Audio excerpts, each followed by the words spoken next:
When my father died, I thought I'd be mourning a quiet man with no secrets, but the will was only the beginning. What followed shattered everything I believed about my family: buried lies, betrayal, stolen inheritance, and a truth that had waited 3 decades to be revealed. You won't believe how it ends.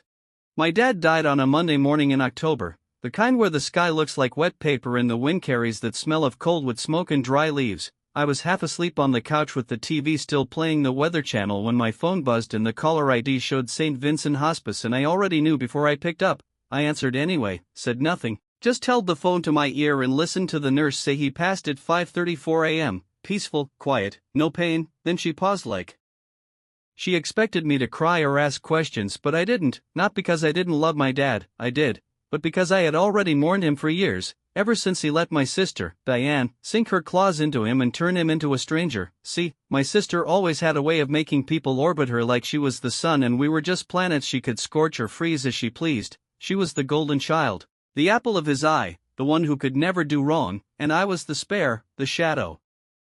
The one who worked hard and got no credit. When I came by the house later that day, the old place in Boonville with the leaning porch swing and the cracked driveway, Diane was already there, heels clicking through the hallway like she owned the damn place, hair perfect, makeup flawless, like she was going to a fundraiser instead of identifying her father's body. She hugged me like we were strangers forced into politeness. Then she handed me a mug of coffee that tasted like scorched earth and said, "We'll have to go through the will this week." I already talked to Dad's lawyer, and something in me clenched because I hadn't even thought about the will, but of course she had. Of course she'd probably already had meetings scheduled and plans made and documents printed while I was just sitting there wondering if I could smell him one last time in the hallway where he used to read the paper in his robe. The funeral came and went, closed casket, cold church, relatives I hadn't seen in decades pretending we were all so close, and afterward we met at the lawyer's office, just me, Diane, and Mr.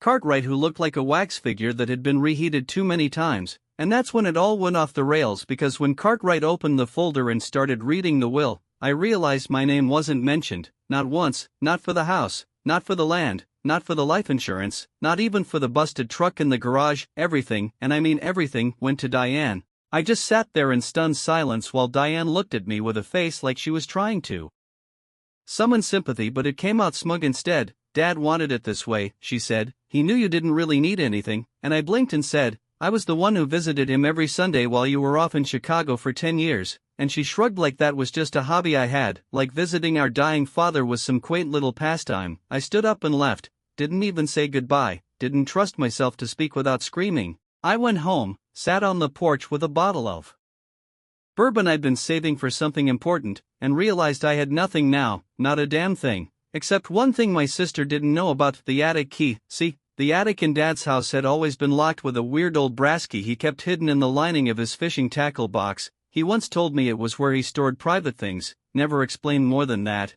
and over time I forgot about it, until now. With nothing left to lose and anger turning my stomach inside out, I drove back to the house that night while Diane was gone, let myself in, climbed up to the attic door, inserted the key, and turned it. The door creaked open like something out of a horror movie and the smell hit me first: dust, mothballs, and something deeper, older. I stepped inside and flicked on the bulb and froze, because lining the walls were boxes, dozens of them labeled in my dad's tight handwriting, and in the far corner sat a trunk I'd never seen before. Something about it felt heavy, not just physically but emotionally, like it was humming with whatever secrets it held. I knelt down and opened it, and right there, on top of yellowed envelopes and brittle paper, was a photo of my mom, but not as I remembered her. She was with a man I didn't recognize, smiling in a way she never did when she was with Dad, and behind them was a small girl with curly hair and eyes like mine, eyes exactly like mine. I dug deeper, hands shaking, and found birth certificates, letters,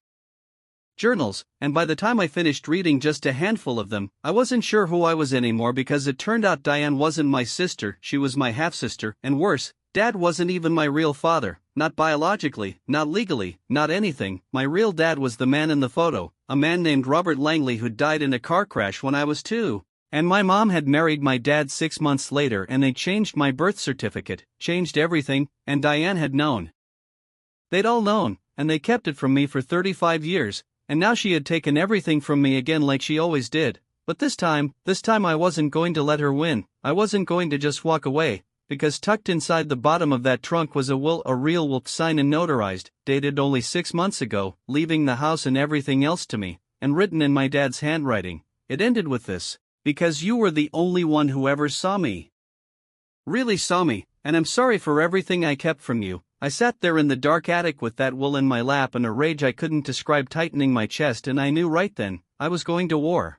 The next morning I walked into Cartwright's office like a man carrying a loaded gun, except it was just a document folder tucked under my arm and a fire in my chest that wouldn't go out. He looked surprised to see me, even more surprised when I handed him the newly found will and said, real calm like, "You missed something." He opened it up, eyes scanning faster than I thought someone his age could manage, and I watched the blood drain from his face like water down a sink. Then he blinked a few times and said, "Where did you get this?" And I told him, "Attic," just that, no elaboration, just one word, and for a second he didn't say anything. Then he muttered, "This changes everything." Damn right it did, because this will was more recent than the one Diane had in red. It had different witnesses, different dates, and a completely different beneficiary. Me, I could tell he was doing math in his head, legal math, figuring out if he could still protect his own neck, because he'd obviously gone along with Diane's little scheme either blindly or with a wink and a nod. But now that the document was in front of him and my eyes were daring him to lie, he folded like cheap lawn furniture, said he'd have to verify the authenticity, have someone check the signatures, but I could already tell he knew it was real. He looked like a man who just realized he'd backed the wrong horse. I left before Diane arrived.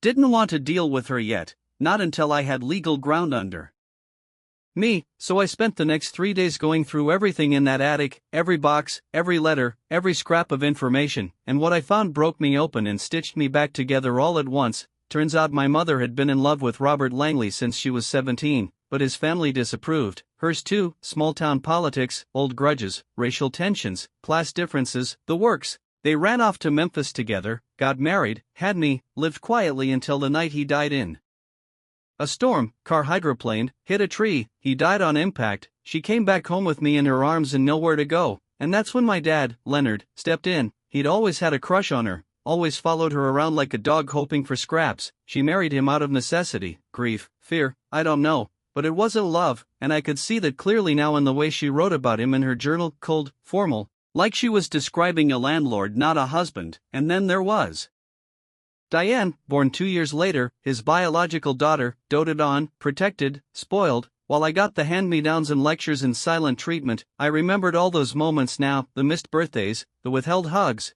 the way he'd look past me like I was something unfortunate he couldn't return to the store, and it all made 6 sense. I wasn't his, and he resented me for it. But here's the thing, somewhere along the way, Leonard changed. I saw it in his letters, in the notes he wrote to himself and never mailed. He started seeing me, not just as the kid who came with the woman he married, but as his son, maybe not in blood, but in bond. He wrote about it near the end, how he regretted everything, how he saw himself in me more than he ever did in Diane, and how ashamed he was that he let her manipulate him even into his old age. And that's when I realized Diane must have convinced him to write that earlier will, probably fed him some sob story about me not needing anything or being ungrateful, and he believed her like he always did. But something must have happened, something that made him write the new will. Maybe he saw her for who she really was. Maybe he finally listened to that part of him that knew I was the one who stayed, who showed up, who never asked for anything except to be treated like I mattered. And now I had the proof in my hands, so I hired a lawyer, someone outside Boonville, someone with bite,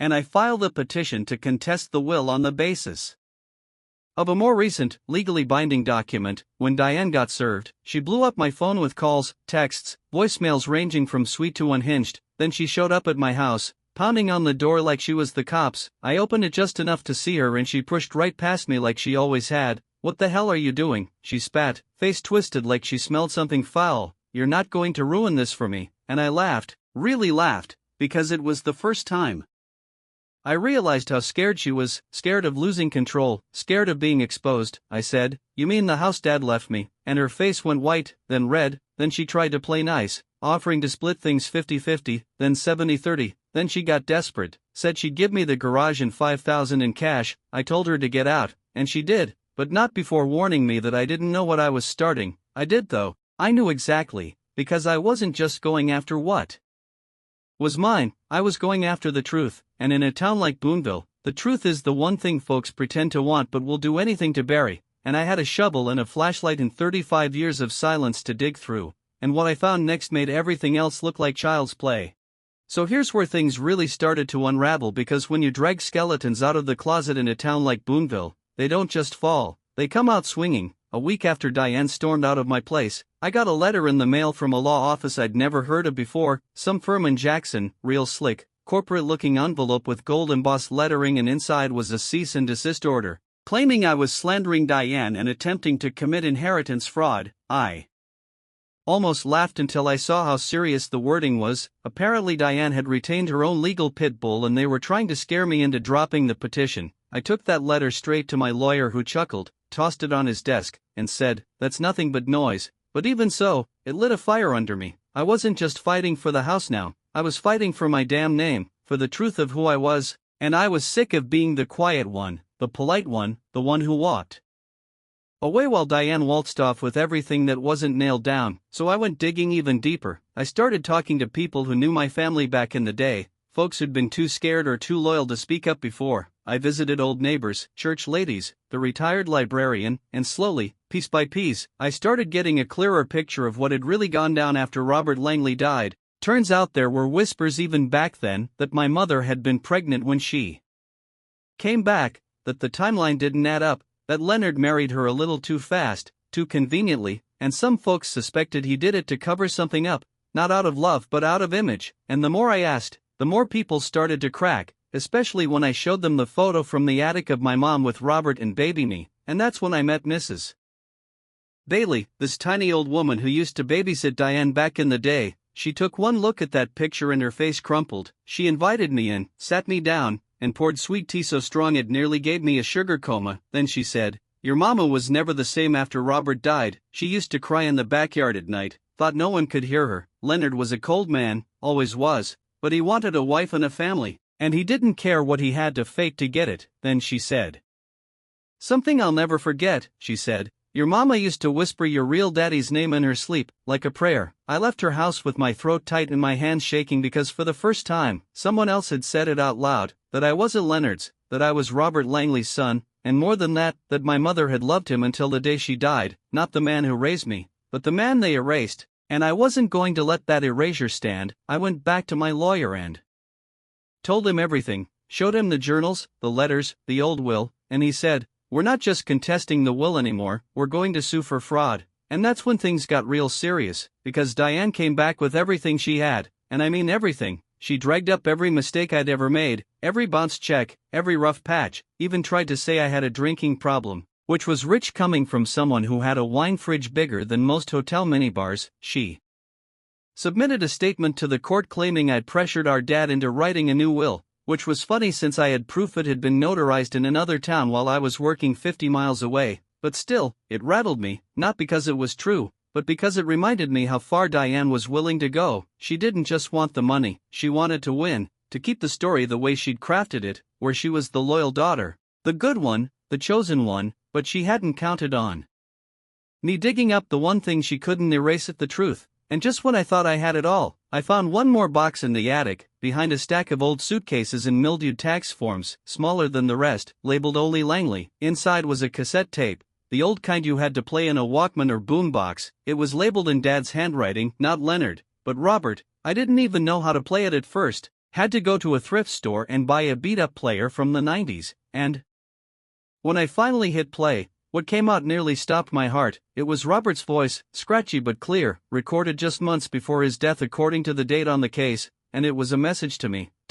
He said he didn't know if he'd get to watch me grow up, that the world felt uncertain and heavy, but he wanted me to know who I was, where I came from. He told me he loved my mother more than life, and that he hoped one day I'd understand the choices she had to make. And then he said something that hit like thunder: "They can take your name, but they can't take your truth." I listened to that tape 5 times in a row, tears running down my face, because for the first time in my life, I felt whole, like I had a father who saw me, who loved me, even if I only had his voice on the tape. And I knew right then, no matter how this court thing ended, I'd already won, because I had something Diane never would, at the truth, and I was going to use it like a sword, because some legacies aren't built in blood or money, they're built in fire. The court date came faster than I expected. One minute I was neck deep in paperwork and depositions, and the next I was standing outside the Boonville courthouse in my only good jacket, palms sweating like I was 20 again and about to propose to someone out of my league. Diane pulled up in a black Mercedes, stepped out in heels so high I thought she'd tip over, and didn't even look at me as she strutted past. Her lawyer was a slick-haired guy named Carver who looked like he sold bad real estate on the weekends. Mine was a sharp older woman named Marla Hayes who didn't take crap from anyone and reminded me of a chainsaw in a skirt. Once we were inside and sworn in, it all started flying: paperwork, testimony, accusations, every dirty secret aired out like laundry on a windy day. Carver tried to paint me as a liar, a manipulator, said I broke into the attic and forged the new will, but Marla had already gotten the notary on record, a quiet woman from Tupelo who swore under oath that Leonard had come in alone, sat down, and dictated the whole damn thing to her, said he was cutting out his daughter because she had used him up like an old napkin, and said I was the only one who ever bothered to check if he was still breathing. That quote hit the courtroom like a brick through glass. Carver stammered, Diane flushed red, and I sat there, silent but smiling inside because finally, the truth was being heard. Then Marla brought out the journals, my mother's handwriting pouring grief and truth onto every page, then the photo, the letters, the old will, even the tape. She played a small clip, just enough for the court to hear Robert Langley say my name, and it felt like he was in the room with me, like a ghost standing with his hand on my shoulder. Diane's lawyer objected, of course, claimed it was irrelevant, but the judge, an old man named Breyer who had known my family back in the day, let it play. He looked at me over his glasses and said, I remember your mama, I remember what she went through, and I almost lost it right there, not out of sadness, but out of some mix of anger and gratitude and relief, like all those years of being invisible were finally crumbling down. Diane took the stand and lied through her teeth, said she never knew about the attic will, never pressured Dad, never tried to manipulate anyone, and that I was just a bitter half-brother who wanted to stir up drama. But when Marla cross-examined her and asked why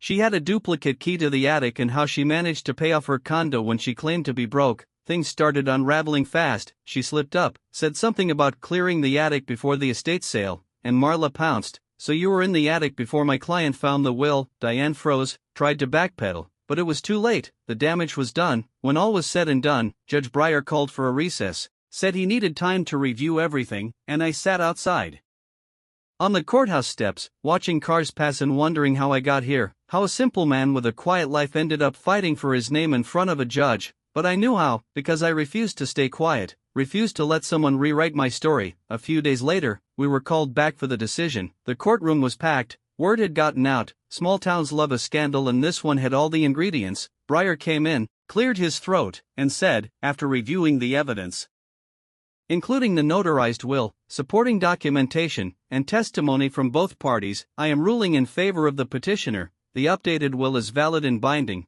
I didn't even hear the rest. My heart was pounding so loud I thought it might explode. I had won.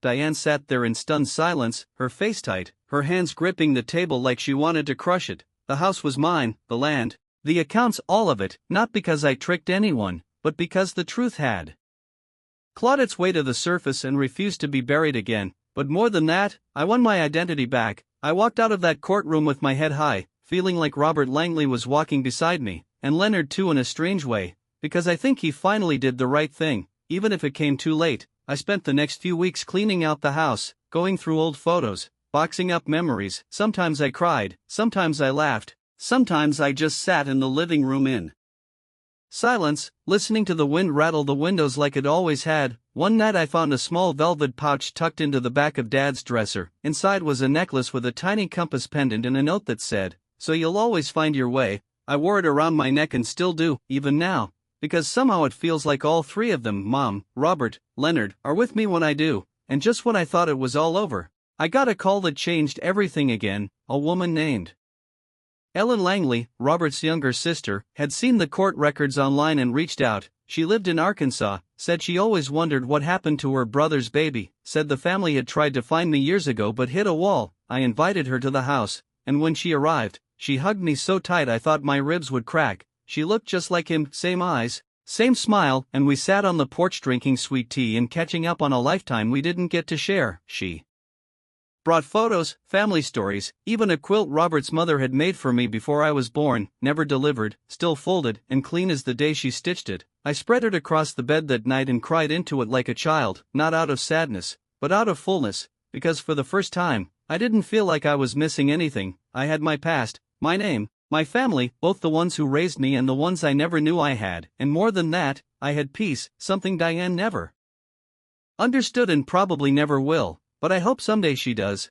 I hope someday she stops clawing and grabbing and manipulating and learns to just be. Because the truth isn't something you bury, it's something you live, and I was finally living mine.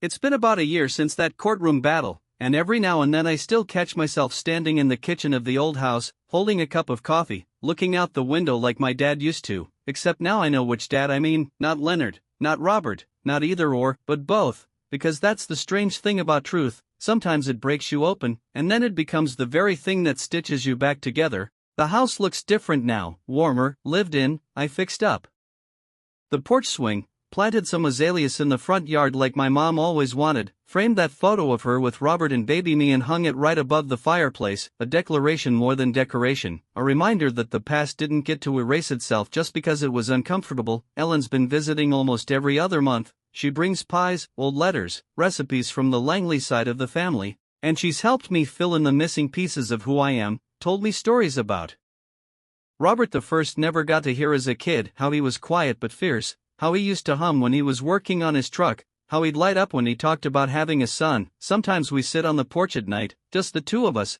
and talk like we've always known each other, because blood or not, connection finds a way when truth is given space to breathe. Diane's disappeared mostly. After the court loss, she packed up and moved down to Florida with some guy from her Pilates class. Last I heard, she was trying to sell essential oils and run a podcast about manifesting abundance. I don't wish her ill, not anymore. I think bitterness was her inheritance and she clung to it like it was gold. Maybe one day she'll let it go, maybe not, but that's not my cross to carry anymore. I heard through the grapevine she tried to contest the ruling again, but the judge tossed it out before it even hit the docket. And honestly, I think that was her way of still trying to control the narrative, the way she always did, but it doesn't work anymore, not now, not with the truth out there in the daylight where it belongs. I donated a bunch of the old stuff to the local historical society, photos, letters, even a recording of that tape after having it digitally cleaned and preserved, not for revenge, not for drama, but because the truth has value even when it's painful, especially when it's painful, and people in this town deserve to know it. I started writing down everything, not just what happened with the will and the attic and the courtroom, but the feelings, the confusion, the moments that made me question everything and the ones that brought me peace, and somehow that turned into a book. I self-published it online, never thought anyone would read it, but folks did, hundreds, then thousands, mostly people around my age who'd been through their own kind of family betrayals, who'd been lied to or locked out or made to feel like their story didn't matter, and they wrote me letters, long ones, telling me that my story helped them make sense of their own. And that was when I realized maybe that was the point of all this. Maybe I wasn't meant to just survive it, maybe I was meant to share it, because when you speak the truth out loud, it gives permission for others to do the same. There's power in that, there's healing in that, and sometimes healing doesn't come wrapped in justice or court rulings or public apologies. Sometimes it comes in a quiet moment, sipping coffee in the kitchen, hearing your real father's voice in your memory, and finally knowing who you are. The house is officially mine now, the title in my name, the land under my feet, the past behind me and the future ahead. I've even started fixing up the barn out back, thinking about turning it into a small community center or workshop space, somewhere folks can gather and talk and laugh and tell the truth without fear. Maybe host family history nights, share recipes, stories, old tapes and photographs, things that matter more than money, more than status, things that remind us who we are when the world tries to tell us something else. I think Leonard would have liked that, I think Robert would have loved it, and I know my mother would have stood beside me, smiling that sad strong smile of hers, holding her coffee and saying, "You finally found your way," and I did, I really did, not just to the truth, but through it, past the lies and the silence and the pain, to something whole and real and deeply mine. And if there's anyone out there listening to this, wondering if the truth is worth the fight, I'll tell you right now, it is, even when it costs you everything, because in the end, what you find might just be what you've been missing your whole damn life. Thanks for watching. If you liked the story, hit like, subscribe, and stay tuned for more crazy twists. See you in the next one.